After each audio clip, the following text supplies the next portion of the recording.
Deus eterno, Pai, quero entrar na Tua presença essa manhã e agradecer ao Senhor pelo privilégio de poder compartilhar da Bíblia e reconhecer o poder que existe dentro da Tua palavra, Deus, porque quando a Bíblia fala, o Senhor fala aos nossos corações. E o Teu Espírito é capaz de mudar nossos corações, nossas vidas. Minha oração é que eu não seja uma pedra de tropeço, Pai, nem um impedimento, para que a Tua palavra atinja o seu objetivo, Deus, e transforme os corações. Obrigado por todos que estão aqui essa manhã, e eu oro que o Senhor conduza a mensagem e trabalhe nos corações. Te oro grato em nome de Jesus, amém. Então, irmãos, hoje eu queria falar de um assunto e queria começar com uma introdução que diz o seguinte, né? Eu não sei se você já comeu goiabada ou se você já comeu queijo Minas, mas quando você coloca o queijo Minas com a goiabada, o sabor é outro, né? Fica muito gostoso, né? E tem alguns que gostam de churrasco, né? Quem gosta de churrasco tem aquela carne especial chamada picanha, né? E ela tem uma capinha de gordura, né? E quando você faz a picanha, né? Tem aquelas pessoas que são as pessoas do grupo dos saudáveis, né? Tira a gordura, né? Aí a primeira vez que fui fazer a picanha, eu tirei a gordura, né? Para fazer a picanha. E o gosto ficou diferente, né? Aí eu falei para os meus amigos, fiz a picanha da melhor maneira, tirei a gordura. Aí, você tá doido, cara? Tira a gordura depois. Quando você vai fazer, a gordura dá o gosto na carne. Tem que fazer junto. Então, eu estou falando dessas coisas porque hoje eu vou falar de uma história da Bíblia, de um trecho das Escrituras, que colocam vários diferentes estilos juntos. Ele fala de um mandamento, depois ele fala de uma parábola, depois ele fala de uma história real. E essas coisas juntas dão um sabor diferente. E elas estão juntas por um propósito. O autor queria, de fato, fazer isso. Então, eu queria ler com vocês Lucas, capítulo 17, e do 1 ao 19. Eu estou lendo aqui na NVI. Se quiser pode acompanhar na NTLH, ou a versão que você tiver. Ou se você não tiver com Bíblia, se quiser ficar próximo de alguém que tenha, ou pedir para alguém, ou mesmo só ouvir, fique à vontade. Lucas 17, do versículo 1.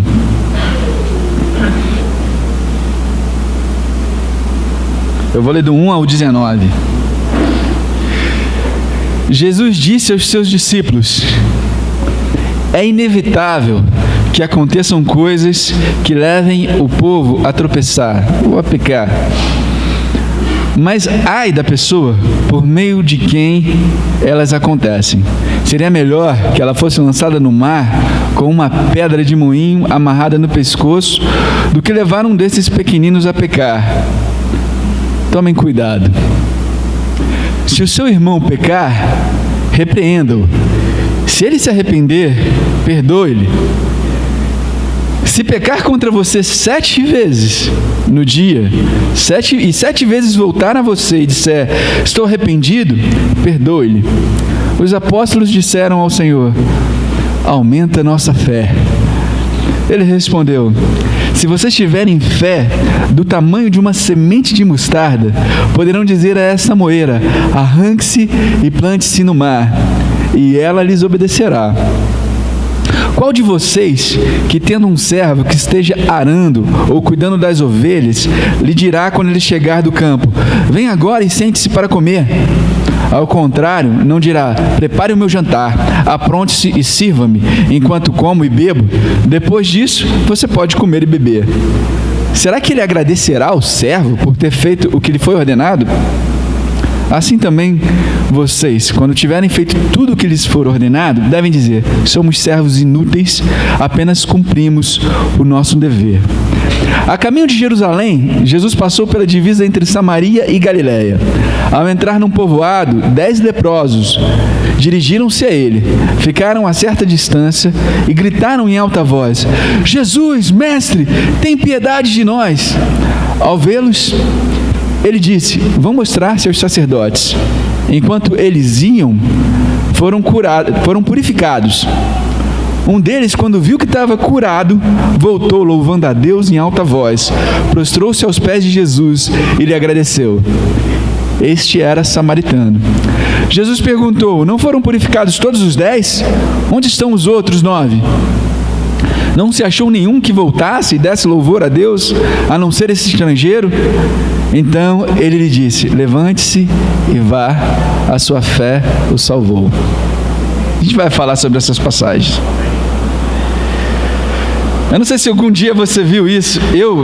Na minha casa, eu tenho 3 meninas. Elas têm, a minha mais nova tem 1 ano, a outra tem 4 e a mais velha tem 7. E, bom, a minha estrutura financeira não permite que a gente contrate uma pessoa para ajudar a gente na casa. Então, é muito trabalho, né, que a gente tem para fazer. E às vezes até sou eu que piso na bola, e a Shirley fica chateada: por que você deixou isso aqui e tal? E eu achei uma história interessante, e talvez até minha esposa tenha sido tentada algum dia a fazer isso. Mas esse aqui foi de um jornal, e tinha uma mãe que falou assim: a mãe em greve. Ela fez greve. Ninguém queria ajudar em casa, ninguém estava fazendo o que deveria fazer, e ela fez uma greve. Isso é verdade, essa história aconteceu. E eu não estou dando ideia para ninguém, tá, irmãs? Só para deixar claro. Mas a mãe, ela saiu de casa, tinha uma casa da árvore no quintal, subiu, botou uma placa no jardim: mãe em greve, e ficou lá, cansada das lamentações, das birras, da falta de cooperação da família. E o que aconteceu foi que a imprensa gostou da notícia e foram lá filmar ela, entrevistaram a esposa, e ela falou várias coisas sensatas, né? Inclusive no jornal fala que os filhos fizeram uma lista, né, de coisas que eles, tipo um contrato, que eles se comprometeriam a fazer, né? Então a mãe falou de várias coisas, mas uma coisa que eu achei interessante foi o pai falando, né?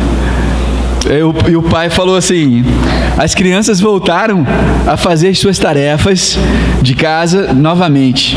Eu disse a ela que elas parassem de reclamar, e a gente está tentando fazer as pazes e tudo que a gente pode para fazer a mamãe descer de lá.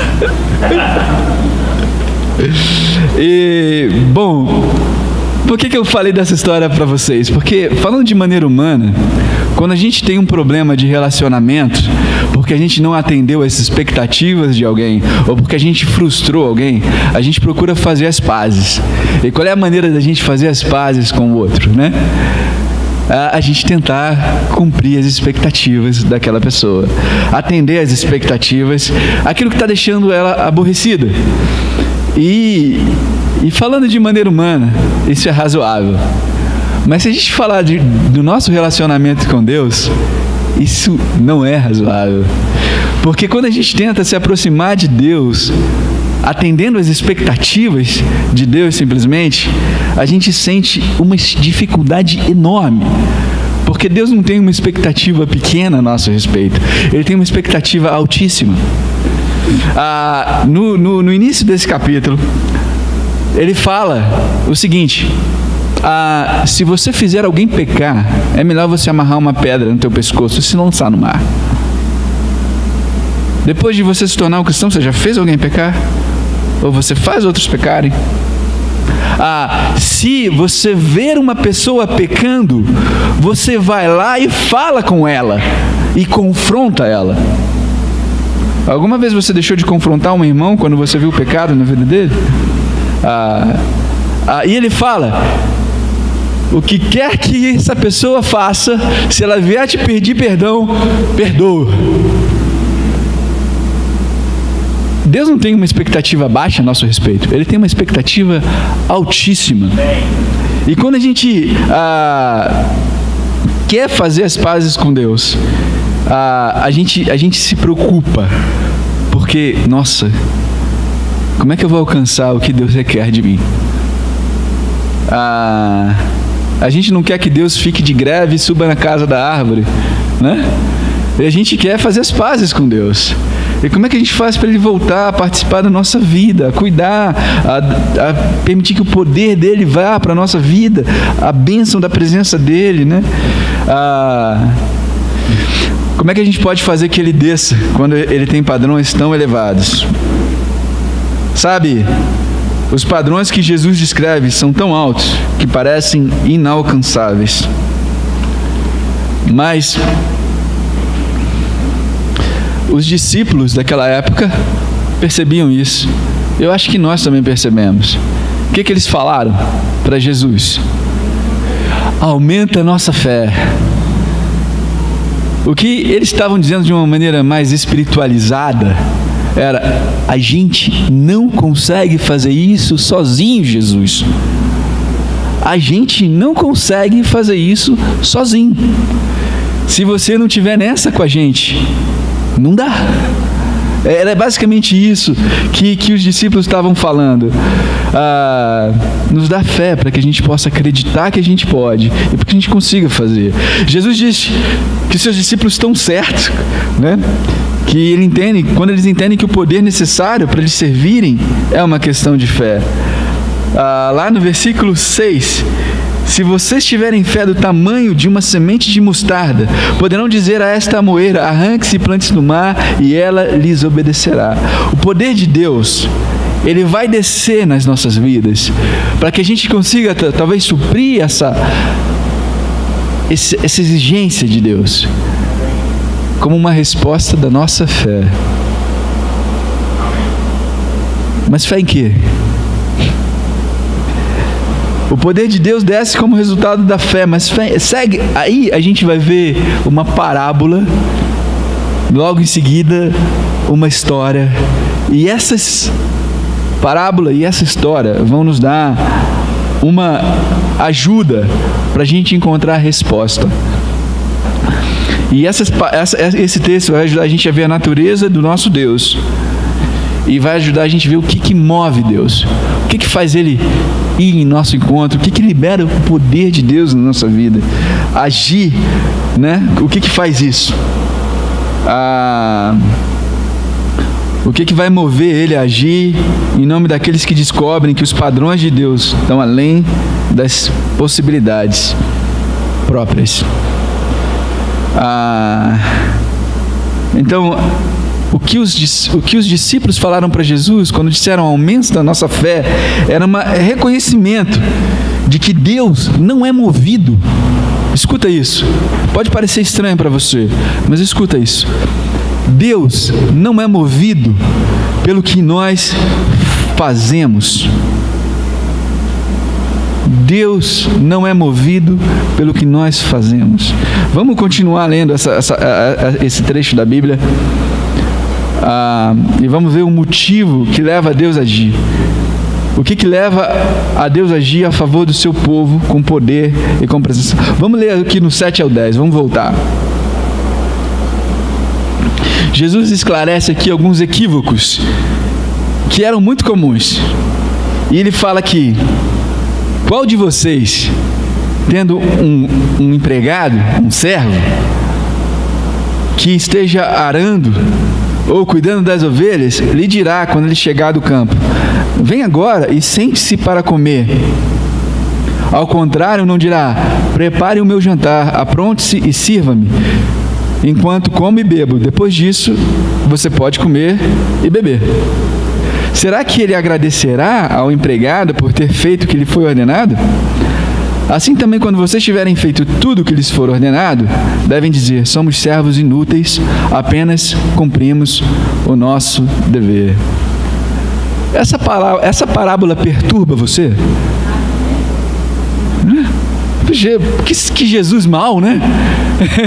Que a pessoa que está representando Jesus na parábola é o Senhor, né? É o dono do empregado. E ele não parece ser gentil, e ele não parece ser generoso. O patrão parece antipático. Ele não convida para a mesa a pessoa que trabalhou lá o dia todo. Jesus diz que o mestre não deve nenhuma gratidão ao empregado. Essa parábola está falando isso. De fato, Jesus diz sobre esse empregado e sobre aqueles que honram a Cristo, eu e você que desejamos honrar a Cristo, que mesmo quando a gente faz tudo aquilo que a gente deve fazer, ainda assim a gente deve dizer: somos servos inúteis, apenas cumprimos o nosso dever. Talvez essas palavras pareçam duras demais para você, mas eu queria te ajudar a entender isso. Se a gente colocar isso num contexto atual, vamos colocar essa parábola como se fosse uma parábola dos nossos dias. Imagina que você vai para um restaurante, né, com a sua família à noite, e você vai ser atendido por um garçom muito bom, que já serviu muitas pessoas, que trabalhou duro o dia inteiro, e mesmo você reconhecendo que aquele garçom trabalhou bem o dia todo, você acharia normal que aquele garçom pegasse um prato e uma cadeira e botasse na mesa com a sua família e depois sentasse e fosse comer junto com você e sua família? Você acharia isso normal?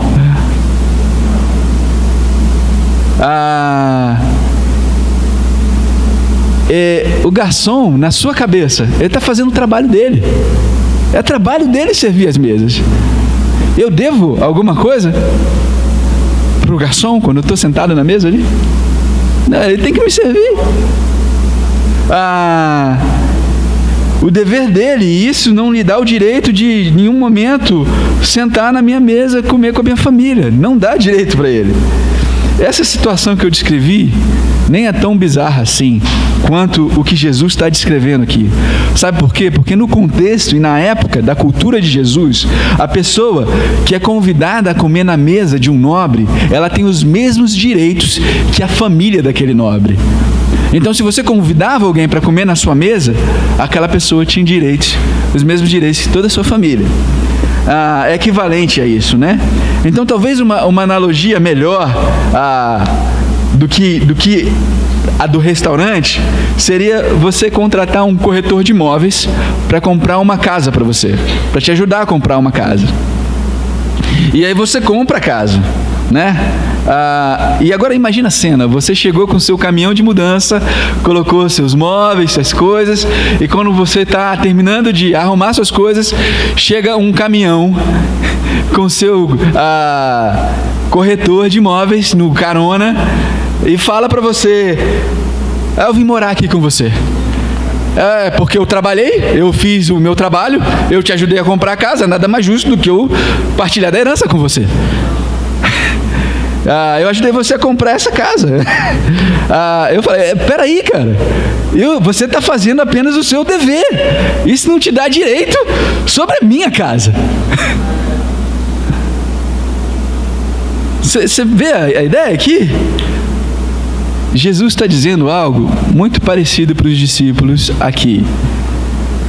O fato de você cumprir o seu dever não lhe dá o direito de morar no céu, ou de ter o favor de Deus.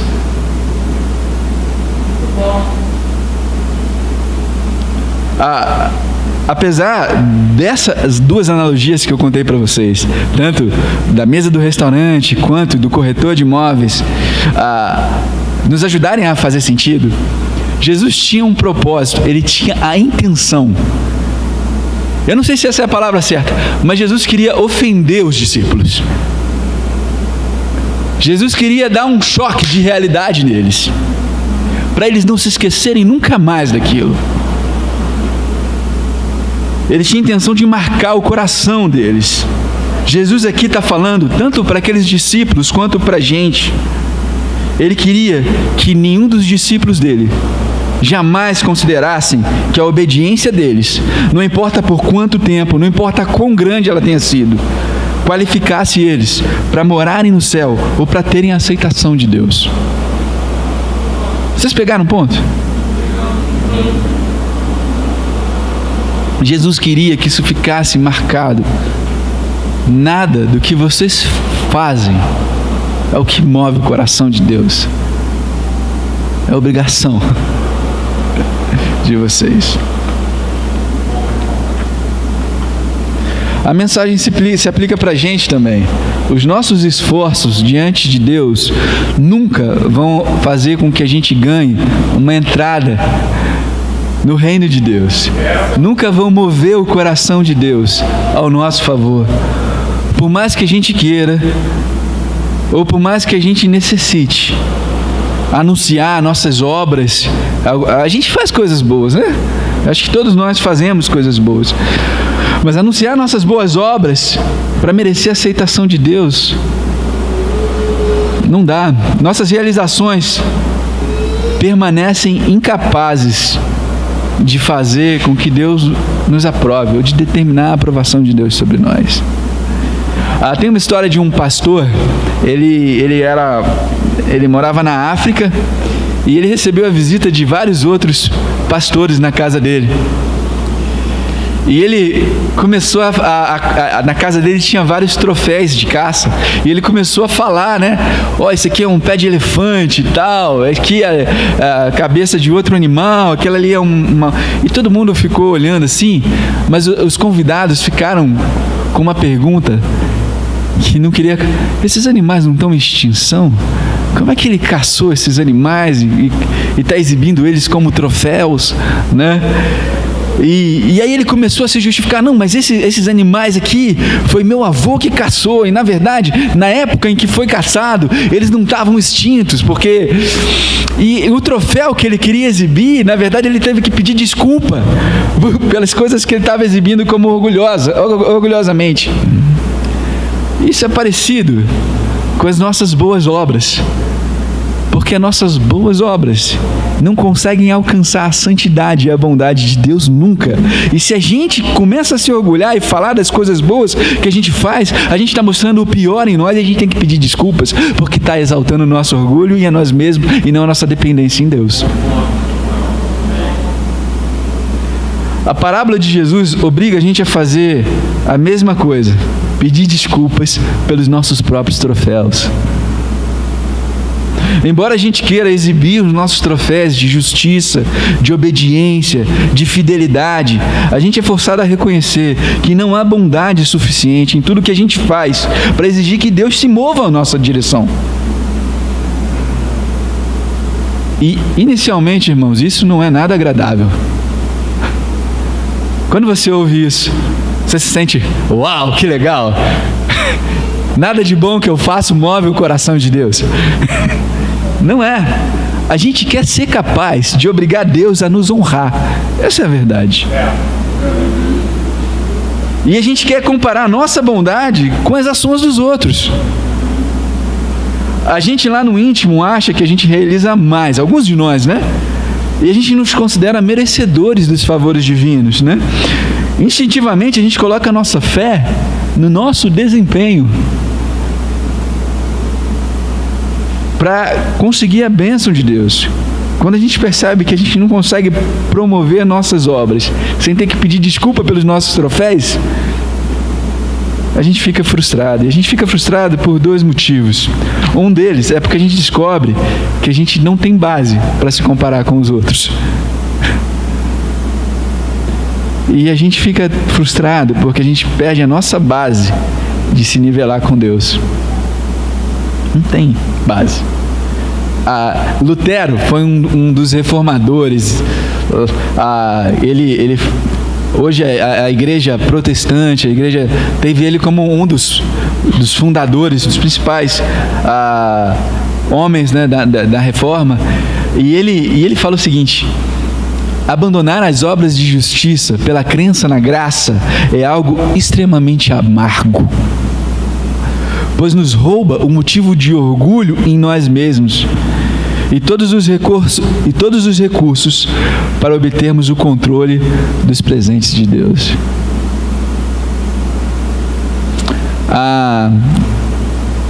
A Confissão de Fé de Westminster, depois você pode ver o que é a Confissão de Fé de Westminster, a história é bem interessante, mas ele fala o seguinte: descobrimos que devido à grandeza desproporcional entre as nossas melhores obras e a verdadeira santidade de Deus, somos incapazes de negociar justiça pelos favores de Deus. Desproporção entre a santidade de Deus e as nossas obras de justiça. As suas obras de justiça, sabe o que a Bíblia fala? Isaías 64, versículo 6, não precisa ir lá não, fala que são trapos imundos. A nossa moeda das boas obras não está em circulação com Deus. Eu não posso garantir que eu vou ter ausência de dificuldades familiares porque eu sou consistente nos meus tempos com Deus. Eu não posso garantir que eu vou ter sucesso porque eu sou fiel. Deus não deve nada a ninguém e nunca vai dever. A nossa tentativa de fazer trocas da nossa bondade, das nossas boas ações, dos nossos esforços, não movem Deus. Eu não quero acreditar nisso, irmãos. Isso é uma verdade que eu não quero acreditar, porque eu trabalho duro. Eu amo essa igreja e eu trabalho duro para edificar a igreja. E sabe o que eu penso? Se eu trabalho tão duro, Deus tem que abençoar. Mas Deus não deve nada. Eu luto pela minha família. E eu quero Deus que abençoe a minha família. Eu oro por isso. Mas o meu esforço, a ideia é essa, o meu esforço não move o coração de Deus. A minha carreira, eu luto pela minha carreira, mas eu quero ver o coração de Deus ser movido pelo que eu faço. Eu estou falando a verdade para vocês, sabe? Isso é difícil para mim. Não sei quanto é difícil para você. Isso é difícil para mim. Mas eu de fato acredito que isso seja difícil para todos. Mas quando eu começo a pensar, cara, eu deixei de fato todos os meus pecados. Eu nunca fui pedra de tropeço para ninguém. Eu confrontei os pecados que eu vi. Eu perdoei as pessoas totalmente. Eu vejo assim, nossa, a minha justiça, ela é inapta, ela é inadequada. Eu gosto muito daquela escritura em Efésios que fala sobre a couraça da justiça, a armadura de Deus, né? E o que eu acho engraçado é que naquela passagem fala que a gente precisa se revestir da couraça da justiça, né? E assim, quando eu era um cristão novo, a justiça eu preciso fazer tudo justo, né? E me esforçar, e de fato eu não sou contra ninguém se esforçar para ser justo. Só que quando a gente se esforça para ser justo, e a gente pega uma lupa e olha de perto a nossa justiça, é uma couraça cheia de toda poída, sabe? Cheia de furos. Deus não está falando para que a gente vista a nossa couraça da justiça, porque a armadura é de Deus, então é a justiça dele que a gente coloca sobre nós. Então, quando a gente enfrenta a realidade da nossa incapacidade, das nossas boas obras merecerem o favor de Deus, a gente aprende que a gente tem que depender da bondade de Deus e não da nossa. Às vezes essa dependência é assustadora. Depender da bondade de Deus e não da nossa. Por quê? Ela tira o controle das minhas mãos. Eu não controlo mais, sabe? Mas não tem outra escolha. Quando eu reconheço o verdadeiro caráter das minhas melhores obras, que é ruim, de acordo com a Bíblia, preciso depender da bondade de Deus. Eu não quero que você pense aqui, irmão, só vamos falar, eu não quero que você pense que Deus nunca deseja abençoar a nossa bondade. Eu não estou falando isso não, tá bom? Quando a gente vive uma vida, né, em que revela o caráter de Deus pela vida que a gente vive, isso por si só é uma bênção. Já pensou a gente poder viver uma vida com caráter de Deus, representando Deus? Isso é maravilhoso. A minha preocupação não é essa. A minha preocupação é que todos nós possamos reconhecer que as bênçãos de Deus fluem da sua misericórdia e não do nosso mérito. É isso que eu quero falar. E que a gente não pode garantir que a misericórdia vai fluir de acordo com os nossos planos, só porque nós nos enquadramos em algum grau aos padrões de Deus. As nossas obras, o que a gente faz, não obrigam Deus a cuidar de nós da maneira como a gente acha que é melhor que Ele cuide. Deus não está amarrado à nossa bondade. Deus não está amarrado à nossa disposição por meio do nosso mérito. Não tem meritocracia com Deus. As pessoas no meu trabalho falam meritocracia, para medir os avanços. Com Deus não funciona assim. A gente não deve colocar a nossa fé nas coisas que a gente faz como base para ver o poder de Deus na nossa vida. Mas se o que fazemos não move o coração de Deus a cuidar da gente, o que move o coração de Deus? O que faz Deus sair da casa da árvore ou sair da greve? É só uma figura que eu fiz, né, irmãos? Mas o que move o coração de Deus? A Bíblia deixa isso claro na história que segue. Logo depois dessa parábola, Jesus se encontra com 10 leprosos.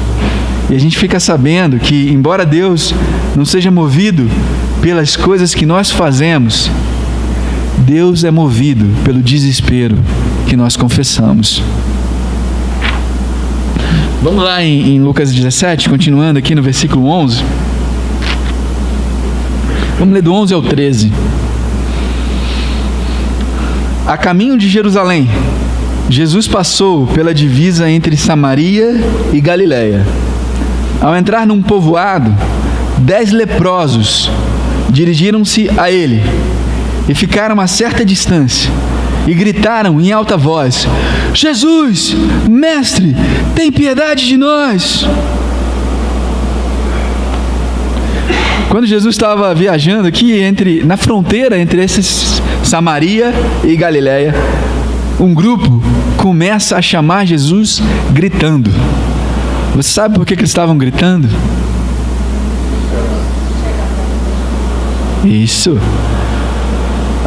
De acordo com os costumes dos tempos de Jesus, as pessoas com lepra tinham que deixar suas casas. Elas não tinham mais carinho, nem o toque das pessoas que elas amavam. Elas não podiam buscar conforto para a alma delas indo para um templo ou para uma sinagoga, porque elas eram proibidas. Então elas tinham que se isolar, ir para fora dos muros da cidade. E aqui Jesus estava passando pelas fronteiras, né? E para que ninguém chegasse perto o suficiente para que fosse contaminado, que tivesse o contágio, eles precisavam gritar: imundo, imundo, para as pessoas não se aproximarem. Essa era a realidade de um leproso. Os leprosos não eram privados só da saúde, mas eles eram privados de qualquer contato que pudesse trazer conforto, tanto para o corpo, quanto para o coração, quanto para a alma deles. Eles estavam desesperados.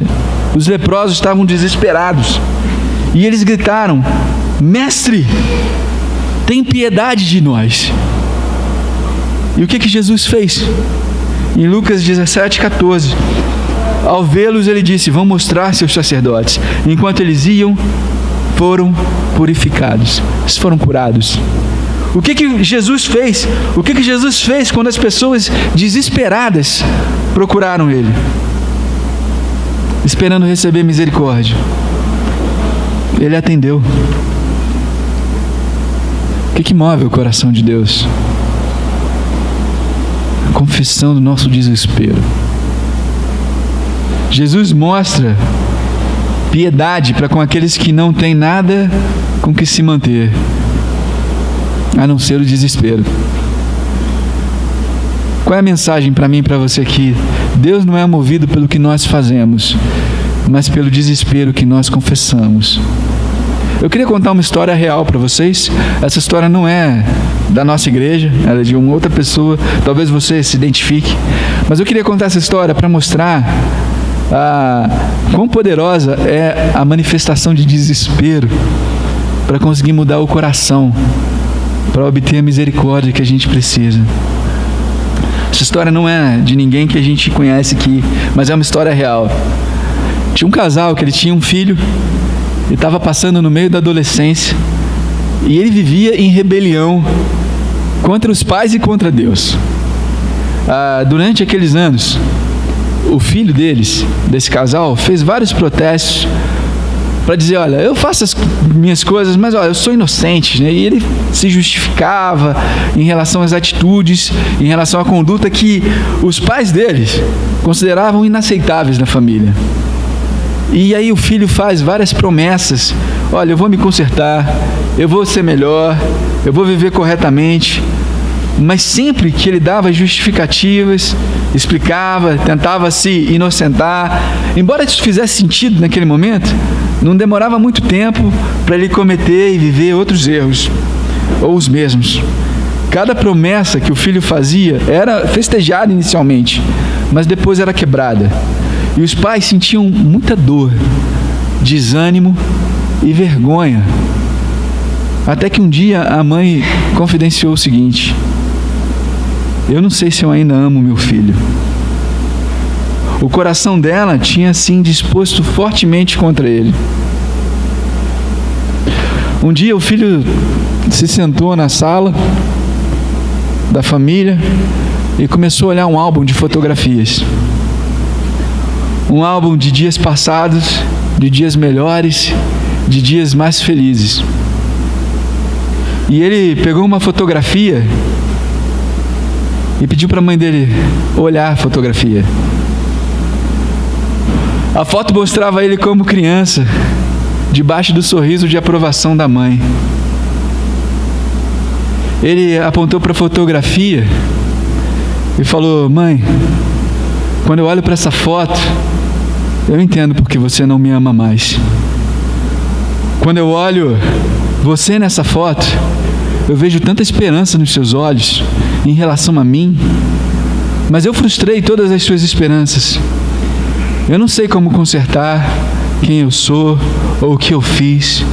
Ainda assim, mãe, por favor, me perdoa por ter frustrado todas essas esperanças. E a mãe fez o seguinte: ela quebrou o coração dela. Ela abraçou o filho com um coração renovado de amor. Ela não se iludiu achando que não haveria mais problemas ou que tudo ia ficar bem, mas o que tocou o coração dela não foram protestos de inocência, não foram dizer que não foi feito nada de errado, não foi as novas promessas de melhorar. O que mudou o coração daquela mãe foi a declaração de desespero do seu filho. E isso também é o que move o coração de Deus. O coração de Deus não é tocado quando a gente protesta inocência com as nossas boas obras, que não reconhecemos estarem muito aquém da santidade de Deus. O coração de Deus não é movido quando a gente protesta ou quando a gente promete que vai fazer coisas melhor no futuro. O coração de Deus é movido quando a gente confessa e reconhece o nosso desespero.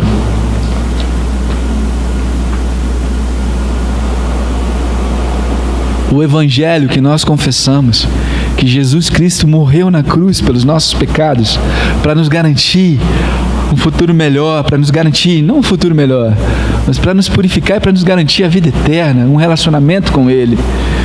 O evangelho da boa notícia. Evangelho significa boa notícia. O evangelho é que Jesus morreu na cruz pelos nossos pecados e chamou a gente para aceitar. A natureza do evangelho que a gente confessa é que, embora não exista nenhuma razão para que Deus nos ama, ainda assim, Ele faz isso.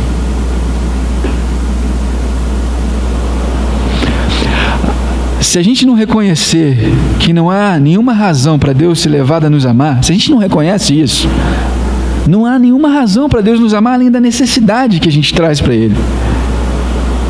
Se a gente não reconhece isso, no Evangelho não tem boa notícia. Você tirou a boa, só ficou a notícia. Por quê? Porque o bom é o favor não merecido. É entender essas coisas. Isso é o bom. Se a gente tira isso, não tem nenhum evangelho para pregar, não tem nenhum evangelho para passar para os outros. A nossa fé é mais evidente, não é quando a gente se gloria da nossa bondade ou da nossa justiça, mas quando a gente clama como os leprosos: Mestre, tem misericórdia de nós. Aquele que clama em desespero pode ter mais esperança no favor divino do que os que afirmam a sua própria justiça diante de Deus. E a gente falou sobre o que move o coração de Deus.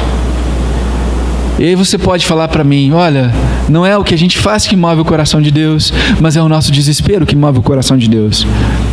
E a graça leva a gente a... Mas, Samuel, é perigoso você pregar essas coisas, né? Porque aí ninguém vai fazer nada.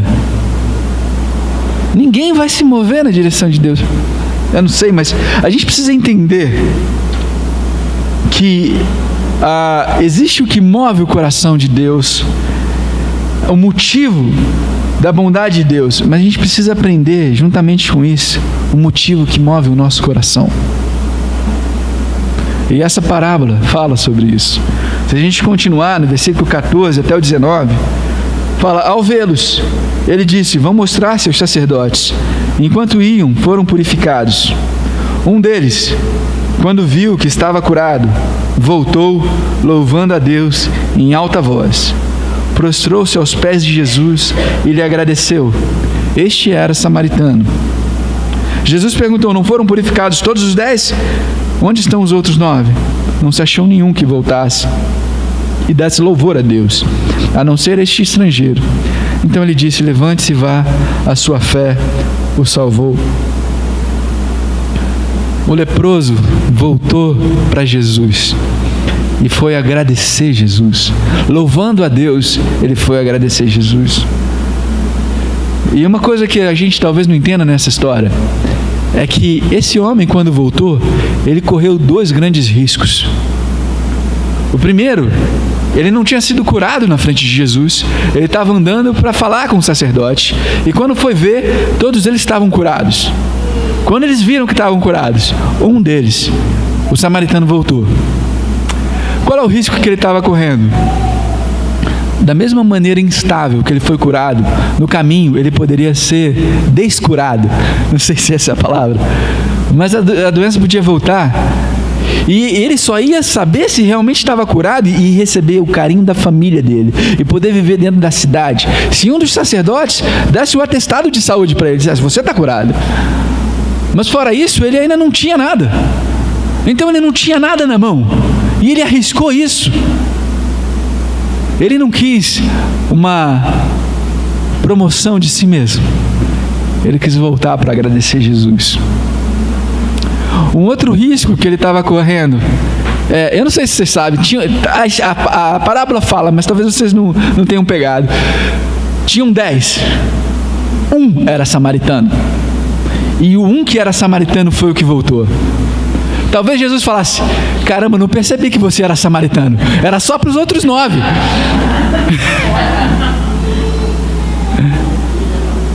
Às vezes a gente tem uma parábola que a gente tenta se proteger. E a gente é o ogro no céu. Ninguém percebeu, eu estou aqui, então vou continuar aqui, ninguém fala nada. Mas ele se arriscou. Ele se arriscou a ser vulnerável, mostrar quem ele era.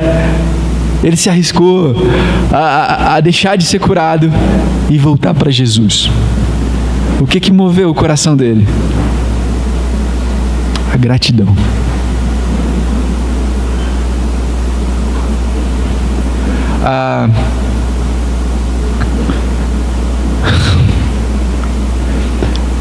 O Evangelho não é o Evangelho sem o poder de Deus. Se você pode cumprir tudo que o Evangelho determina que você cumpra, você tirou Deus do Evangelho.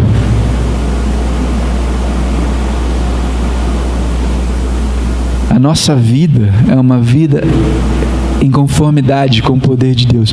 Precisa ter o sobrenatural. Precisa ter Deus na nossa vida.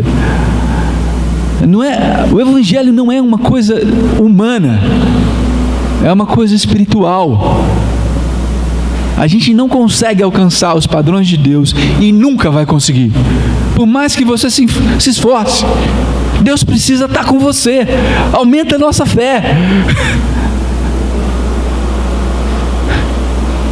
Quando eu era um cristão novo, eu me lembro evangelizando as pessoas. E eu era muito orgulhoso sobre a minha performance e desempenho. A parte que eu mais gostava é que se você não se arrepender, você vai para o inferno. Era a parte que eu mais gostava de passar para os outros. E o tempo foi passando, eu percebi, nossa, como eu não entendo nada. Eu não entendo nada disso aqui. Porque nós somos sustentados e mantidos pelo poder de Deus. Você não precisa de Deus. Se você é capaz de fazer tudo que é pedido na Bíblia, você não precisa de Deus. Não precisa. Eu estou aqui porque eu não consigo. Eu estou aqui porque eu preciso. E eu sempre vou precisar. Até que chegue a redenção. E mesmo na redenção, porque um dia Jesus vai voltar e a gente vai para os céus com Ele, e a gente vai ter os corpos transformados, e a gente não vai ter a natureza corruptível, né? A gente não vai ser mais corruptível, a gente vai ser incorruptível. Então a gente não vai ter a habilidade para pecar. Ainda assim eu vou precisar de Deus. É maior do que isso. Então a gente precisa entender o motivo da nossa bondade e assumir um deleite, um regozijo, uma alegria na nossa gratidão.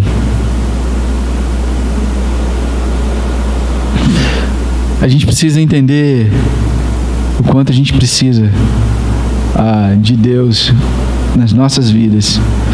Muitas pessoas vão passar a vida na igreja e não vão entender isso.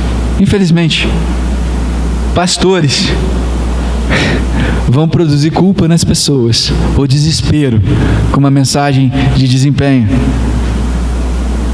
E pessoas vão bater de cabeça de um lado para o outro. Mas se a gente consegue, isso é básico, isso não é algo complexo da fé, mas é essência, isso é essencial. Entender a graça, a bondade de Deus e responder a Ele em gratidão. Que a gente possa ter esse estilo de vida, porque quando a gente tem esse estilo de vida, o poder de Deus desce sobre nós, e a gente mostra para o mundo não quem nós somos, mas quem Jesus é, porque foi para isso que a gente foi chamado, mostrar ao mundo quem Jesus é. Isso que eu queria compartilhar com vocês, meus irmãos. Espero que a gente tenha um excelente domingo, boa semana. Queria só fazer uma última oração.